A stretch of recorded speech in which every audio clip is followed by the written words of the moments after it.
Breaking news here on NFL Live. Adam Schefter reporting that four-time All-Pro linebacker Fred Warner reached an agreement on a 3-year, $63 million contract extension. It includes over $56 million guaranteed, makes him the highest-paid linebacker in the NFL. And this is really interesting, as Adam's pointing out. You see there are extensions from San Francisco in the last month. Brock Purdy, Fred Warner, George Kittle, and look at this. Purdy, as we know, last pick in the draft. Warner was a third-round pick. Kittle, a fifth-round pick. You see the investment that they've made in these players, the development that you've seen, and maybe just really good identifying of talent in the draft. Look how that's paid off for this team. Of course, we've talked about the 49ers doing some big deals here. Mina, what do you think about Fred Warner and getting this extension done? I mean, Fred Warner rocks. I know that's not exactly sophisticated football analysis, but I was just watching him on tape, and he's been the best linebacker, off-ball linebacker in this league now for years and years. He's so fundamental to what they do on offense, and it's because of his unbelievable versatility, his athleticism, his sideline-to-sideline range, his brain. He is probably the best linebacker against play action that I've ever seen. He's a future Hall of Famer. Gets to stay with the team now for more years. This is an obvious no-brainer contract. Yeah, I love it.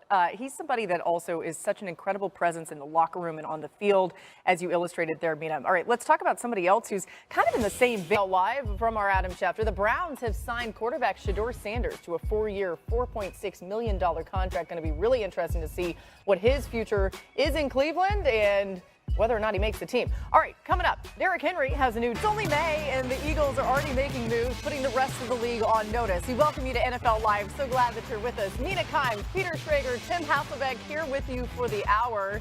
Guys, there's a lot to get to. Let's start with some news out of Philly. Nick Sirianni, who you saw a lot off the top of the show there, agreeing to a multi-year contract extension with the Eagles. After leading the team to a Super Bowl, Sirianni's proven he's the right man for the job. The Eagles rewarding him with a long-term deal. Certainly, if you know the story, the journey of Sirianni, it's pretty remarkable. He has been very successful with the Eagles. He's 54-23, including the playoffs, and that's the fifth best record by a coach in NFL history, trailing only Guy Chamberlain, Vince Lombardi, John Madden, and Ray Flaherty. All four of those guys in the Hall of Fame, just saying, very good company to be in. Tim, how do you think Sirianni has gotten to this point in his career?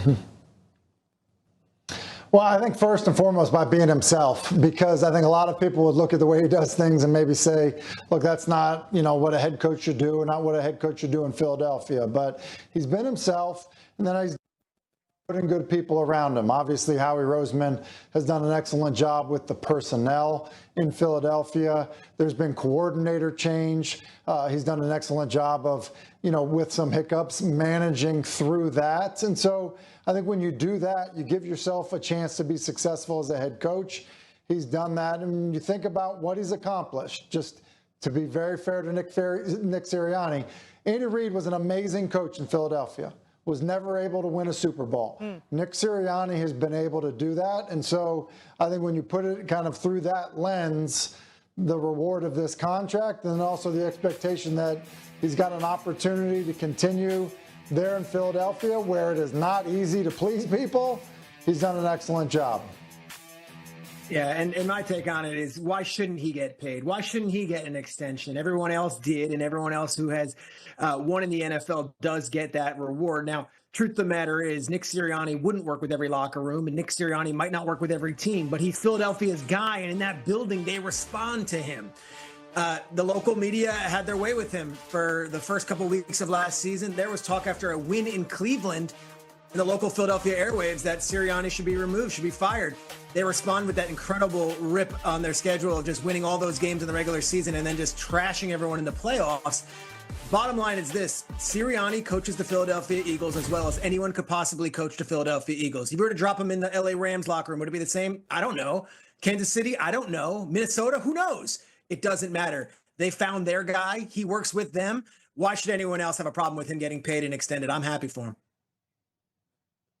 I think can also point to specific things that he does with this roster that he deserves credit for. I think sometimes we look at the Philadelphia Eagles and we say, well, this is Howie Roseman's success story. He built an all-star team, essentially, and that's true. But those players come with their own set of challenges. There's been conflicts on the sidelines. We've seen them happen. He is a player's coach, and those players in particular respond to him. He's also managed through adversity. Tim alluded to this. The Philadelphia Eagles, this time last year, we were all everybody was talking about whether or not Nick Sirianni would keep his job.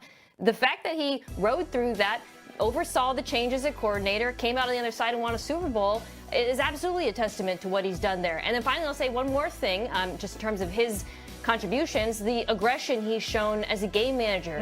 Yes, it is easier to go for it on fourth down aggressively when you have the tush push, which is going to be a hot topic this week. And maybe he's going to have to see what life is like without it.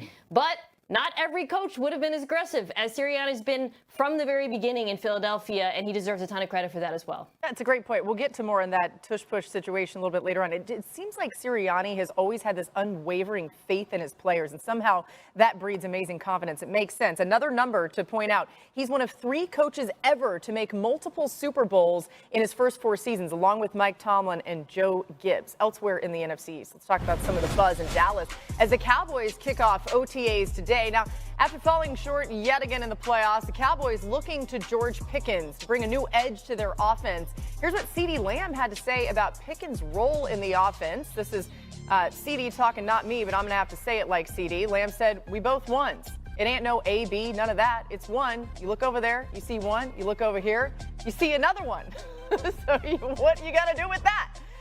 Basically, he's saying they're both really good. All right, aside from acquiring Pickens, the Cowboys also brought in Dante Fowler Jr., Solomon Thomas, Javonte Williams, and Miles Sanders as free agents. Then they had a great draft. They got Tyler Booker, who's expected to start at right guard. That's key. Pass rush specialist Donovan Ezaraku, corner Siobhan Ravel Jr., and running back Jayden Blue out of Texas. It's a who's who when it comes to the draft and some of these great additions that they've made in the offseason. So that's big. But when we talk about all these things, I think the main one, right, is George Pickens. So, Peter, what do you make of those comments from CeeDee Lamb about both of them kind of being ones? I loved it. And I'll say this. I've spoken to Cowboy sources over the last 2 weeks since that trade has been made. It makes a lot of sense when you talk to them bringing in Pickens. He's 24 years old. He hasn't even scratched the surface of what he can be. He's going into the final year of a contract, so he's going to be motivated financially. And there's this albatross around his name that he's this like cancer in the locker room where they don't see it that way. And they've spoken to people in Pittsburgh. Now, with their immaturity, of course, we've documented it well. Late to practice, late to game, all that stuff. But with a motivation of, hey, you're going to come to the Dallas Cowboys and you're going to make career life-changing money if you have one good season, that this makes sense. And from them, they went through the draft inside and out. And there was probably one player that they viewed in the same breath as George Pickens at that position. And Teteroa McMillan went to the Panthers 8th overall. So they pivoted, took an offensive lineman. But this was better than any draft pick that was possible at the wide receiver spot. As for CeeDee Lamb, I love this. This is CeeDee Lamb saying, I have no problem sharing the spotlight. I have no problem seeding some of my targets. CeeDee Lamb had 73 more targets than the next leading wide receiver in Dallas last year. He's probably looking at this as relief. And you know wide receivers, they could be prickly, they could want their balls. In this case, CeeDee Lamb showing a lot of leadership saying, no. It's the two of us. It's not just me and then him. I love this on all fronts, and I'm a Cowboys fan, whether it was said in May, June, July at a Kyler Murray softball tournament or what. I like having this out there and CD saying, you know what? We're going to do this together. Yeah, CeeDee Lamb also was dealing with injury last year. He was banged up. He kept feeling like he had to go out there because there was literally no one else. Mina, how much of a matchup nightmare do you think this wide receiver duo can be with George Pickens and CeeDee Lamb for opposing defenses? It completely changes the way defenses play the Dallas Cowboys, which, to Peter's point, certainly helps CeeDee Lamb. But to put what he said about them being both number ones in perspective, last year, when defenses played single high coverage, CeeDee Lamb, who was, for most of the season not playing with Dak Prescott, finished 4th in receiving yards per game. George Pickens was 8th league-wide. So they have 2 top 10 receivers versus single high. Defensive coordinators aren't stupid. They are not going to face a lot of single high coverage this year, and you can see how that helps everyone. They face more 2 high shells. It opens things up underneath because you get lighter boxes for the run. You get to call a more balanced offense. You just see a trickle-down effect not only for Lamb, but for the other receivers, the tight ends, and the run game as well. So I think the net effect for everybody is going to be positive. Yeah, listen, I think that we probably all agree, like his talent is undeniable and his ability to win one-on-one matchups, contested catch guy, ability for big plays down the field. It's really incredible. George Pickens, I think in many regards, kind of put himself, in the upper echelon of receivers in terms of his ability to do those things. To me, this all comes down to not CeeDee Lamb's unselfishness, because I would agree with you both on, CeeDee's posture with this all. It's really about George Pickens. How is he going to be? Is he going to be a guy that he's okay when the ball isn't coming his way? Is he going to be, the type of teammate and even leader that you want on your team? Because he has not been that in Pittsburgh. Typically speaking, teams don't trade away super talented guys, let them leave their organization when they're young. But you do it if the guy becomes a bit of a headache. He had been that in Pittsburgh. And let's face it, Dallas has not really been the locker room that's been kind of what you've wanted in terms of players not talking to the media a certain way, or kind of biting back towards each other, or handling things the way that a coach probably would want him to handle those things. And that is my biggest concern with the George Pickens addition. It's not the stuff on the field, it's how does he affect everything else. That's a great point. Listen, we know he's great on the field, to what everybody's saying here. The other thing, too, as we pointed out a few times on this show, Dak Prescott should be healthy. That changes everything. With what you thought about the Cowboys last season, they didn't have their quarterback. So him with CeeDee and Pickens in this offense, plus some improvements in other areas, I think can at least make the offense much better. All right, we're just getting rookie parameters. What do you expect to see from them, this new look offense with the Raiders this season?